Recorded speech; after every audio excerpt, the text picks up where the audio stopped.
एक तरह से एक मोमेंटम बना हुआ है। अब कल नतीजे आने, मैं ये नहीं कह रही हूं कि आप एग्जिट पोल्स मान लीजिए, लेकिन जिस तरह से मोमेंटम बना हुआ है, आप मुझे ये बताइए, आज के दिन इलेक्शन कमीशन पर हमला करना, ईवीएम पर सवाल उठाना, कहना कि ये कोई गड़बड़ करने की कोशिश करेंगे, ये सब एक दिन और है, थोड़ा दिन इंतजार कर लेते हैं, कुछ घंटे। सबसे पहले तो सबको नमस्कार और आपको प्रणाम। देखिए, ईवीएम पे सवाल उठाना बिल्कुल लाजमी है।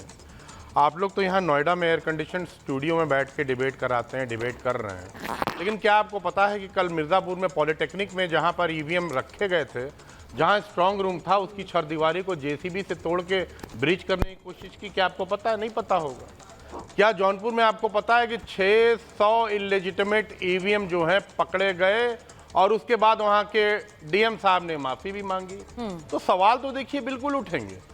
हम भी चाहते हैं कि फेयर और फेयर चुनाव हो और फेयर काउंटिंग हो, उसमें कोई दिक्कत नहीं है। और जिस तरह से आप लोग बता रहे हैं, जिस तरह से आप लोग एक्साइटेड हैं, तो मुझे तो लगता है कि रिपब्लिक भारत को यहीं बुला के प्रधानमंत्री जी को आज ही शपथ दिला देनी चाहिए। काउंटिंग की भी जरूरत नहीं है अगर हम मीडिया की मांगे। अच्छा। देखिए, कल ये अपनी तरफ से आप तंज कस रहे थे, जो कल फैसला हमें हंसना था इस पर। ना। ये तंज था, हमें हंसना था, हमें कहना था अरे ये क्या बोल रहे हैं आप, ऐसे बात तो आप लोग ऐसे ही कर रहे हैं। कोई कह रहा कौन सा वाला मुझे रिएक्शन देना है, मुझे बता दीजिए, मैं वही रिएक्शन दे दूंगी। जो आज इसमें आप खुश रहे हैं, मैं वही रिएक्शन दे दूंगी। सवाल ये है कि आपने कहा हम ग्राउंड पे नहीं जाते हैं, तो मैं तो इस चुनावों में हर चरण में ग्राउंड पर थी, और आपको बताऊं, आपने इतने इंस्टेंसेस गिनाए।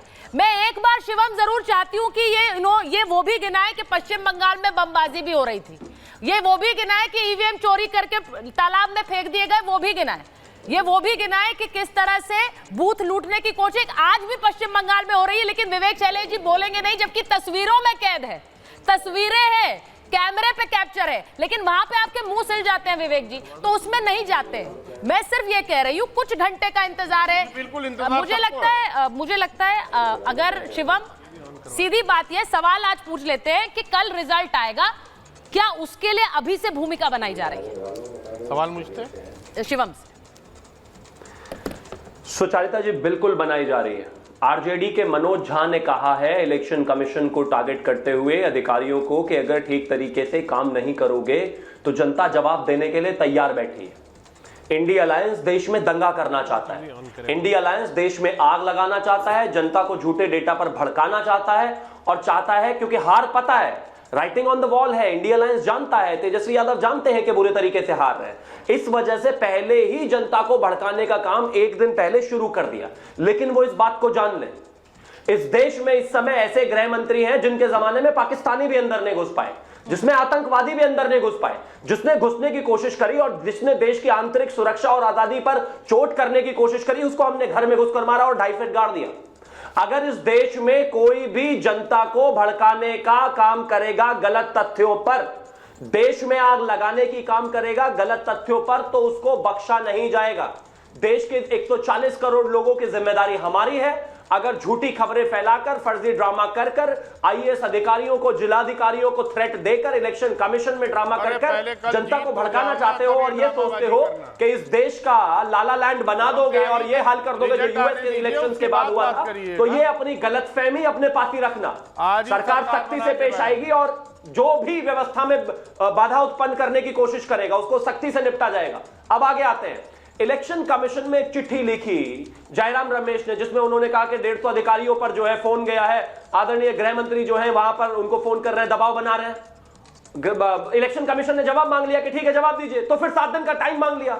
अगर आप जिलाधिकारी को, जो कि गृह मंत्री का काम नहीं है, गृह मंत्री इस काम के लिए है क्या, जिलाधिकारी को फोन किया है तो फोन होगा, कॉल होगा, रिकॉर्डिंग होगी, कुछ तो होगा। इस देश में झूठा ड्रामा करना बंद कीजिए। अब 7 घंटे का समय दिया था जयराम रमेश को कि जरा जवाब दीजिए किनके पास फोन आया, कोई जवाब नहीं है।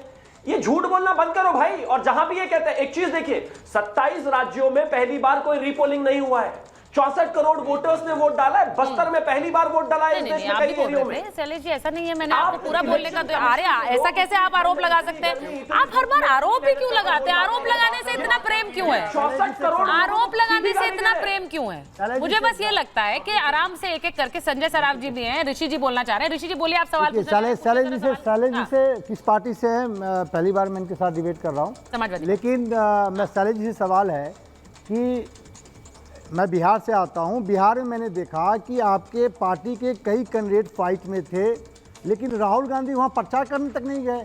बेतिया में मदन मोहन तिवारी को आपने टिकट दिया, पटना और दिल्ली तो छोड़ दीजिए, पटना से एक कार्यकर्ता नहीं गए।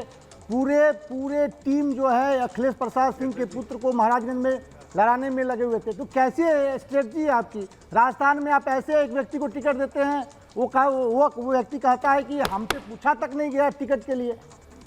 तो ये कैसी स्ट्रेटजी है? और आप फिर बीजेपी को टक्कर देने की बात कर रहे हैं कि एग्जिट पोल कल एग्जैक्ट नहीं होगा, ये होगा। मैं आपकी बात से सहमत हूँ, हो सकता है एग्जिट एग्जैक्ट नहीं हो, लेकिन जो आपकी जो स्ट्रेटजी है, तैयारी है। मैं तो बिहार में 40 संसदीय क्षेत्र में घुमा हूँ, राजस्थान में 25 संसदीय क्षेत्र में घुमा हूँ। इस प्रकार के हालात रहेंगे तो आप कैसे बीजेपी को टक्कर दीजिएगा? देखिए, सबसे पहले तो मैं बता दूं, मैं भी शायद पहली बार आपके साथ बैठा हूँ। चलिए, बहुत अच्छी बात है, आज हमने एक मंच बना दिया सबको। समाजवादी पार्टी बिहार में एक भी चुनाव नहीं लड़ी है। नहीं, मैं पूरे इंडिया समाजवादी पार्टी बिहार में एक भी चुनाव नहीं लड़ी। मुझे ऐसा लग रहा है मैं गैदरिंग कर रही हूँ, सबको मुलाकात करा रही हूँ आज। और आप बिहार को लेके समाजवादी पार्टी इल्जाम लगा रहे हैं, लेकिन फिलहाल मैं भारतीय आपको बता देना चाहता हूँ कि जो इंडिया गठबंधन है वो बिहार में अच्छी लड़ाई लड़ रहा है। और जो तो नतीजे कर रहे हैं, नहीं तो रिश्तेदार होने के आपस में लड़ाई झगड़ा करने की जरूरत नहीं है। जो कल नतीजे आएंगे वो सर्वमान होंगे, हम लोग फिर साथ बैठेंगे। अगर हम जीतेंगे तो आप हमको बधाई दे दीजिएगा, अगर आप नहीं, मैं एक तस्वीर दिखा देती हूँ, एक बड़ी खबर बता रही हूँ और ये जरा तस्वीर भी दिखाती हूँ। रिजल्ट के लिए कांग्रेस मुख्यालय में तैयारी हो गई भाई। कांग्रेस मुख्यालय में टेंट लगाया गया है संजय जी, टेंट लगाए जा रहे हैं कांग्रेस मुख्यालय में। एग्जिट पोल में कांग्रेस की करारी हार की खबर है, लेकिन वहां पर टेंट लगाए गए हैं। मुंबई का सट्टा बाजार, जरा फोल्ड बैक फिर नहीं आ रहा है मुझे। वहां पर कांग्रेस मुख्यालय में टेंट लगाए गए हैं। मुंबई का सट्टा बाजार हाँ। इनको दिखा रहा है 330 सीटें, इसलिए ये लोग टेंट वेंट सब कुछ। अच्छा, सट्टा बाजार वहां सट्टा बाजार, दे डोंट बिलीव। जो ग्राउंड जीरो पर 24/7 मीडिया, आप सब लोग ग्राउंड जीरो पर हर एक 543 की हर एक कंस्टिट्यूएंसी में आप सब लोग घूम रहे थे। आपके ऊपर कोई भरोसा नहीं है। भरोसा है सट्टा बाजार में, कौन ऊपर लेगा कौन नीचे जाएगा, उसको देखकर ये लोग टेंट लगा रहे हैं वहां पर। ये अनंत विजय जी जुड़ गए हैं क्या हमारे साथ?